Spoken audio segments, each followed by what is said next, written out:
राहुल गांधी वारंवार परदेशात जाऊन देशाची बदनामी करतात.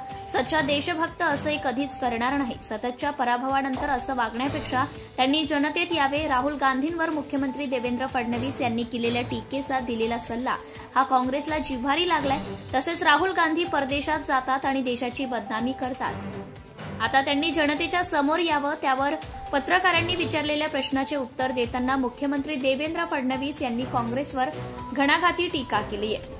तसेच राहुल गांधींच्या परदेशी दौऱ्यावर देखील त्यांनी टीकाशास्त्र केल्याने पत्रकारांनी निवडणुकीत पराभवाचं उत्तर देखील मुख्यमंत्र्यांनी आपल्या शब्दशैलीमध्ये दिला आहे. मुख्यमंत्री देवेंद्र फडणवीस यांनी काँग्रेसवर सडकून टीका केली आहे.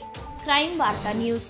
राहुल गांधींनी परदेशात जाऊन भारताची बदनामी केली, भारतीय लोकशाहीची बदनामी केली, भारताच्या संविधानाने तयार केलेल्या लोकशाहीच्या संस्थांची बदनामी केली आणि सातत्याने अशा प्रकारे ते ही बदनामी करतायत. हे अतिशय निंदनीय अशा प्रकारचं कार्य आहे.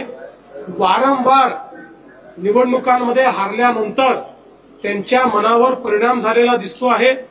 पण ते एका विरोधी पक्षाचे नेते असताना अशा प्रकारे जर आपल्याच देशाची बदनामी ते विदेशात जाऊन करत असतील तर कुठेतरी त्यांच्याबद्दल संशय निर्माण होतो की ते नेमकं कोणाचा अजेंडा चालवत आहेत. आणि विशेषतः माझा त्यांना सल्ला आहे, त्यांनी जनतेत जाऊन काम केलं पाहिजे. जगभरात फिरून भारताची बदनामी करून त्यांची मतं वाढणार नाहीत. जनतेत जर त्यांनी विश्वासार्हता निर्माण केली तरच त्यांची मतं वाढतील. पण ते करायच्या ऐवजी भारताला बदनाम करण्याचं काम त्यांचं चाललंय. महाराष्ट्रात ते हारले, हरियाणात ते हारले, दिल्लीमध्ये ते हारले. आता मतदान प्रक्रियेवर, मतदान यादीवर त्या ठिकाणी प्रश्नचिन्ह ते निर्माण करतायत. अतिशय बाळबोध अशा प्रकारचा हा प्रकार आहे. त्यामुळे त्यांनी जनतेत जावं आणि भारताची बदनामी करणं राहुल गांधींनी बंद करावं असं आमचं त्यांना आव्हान आहे.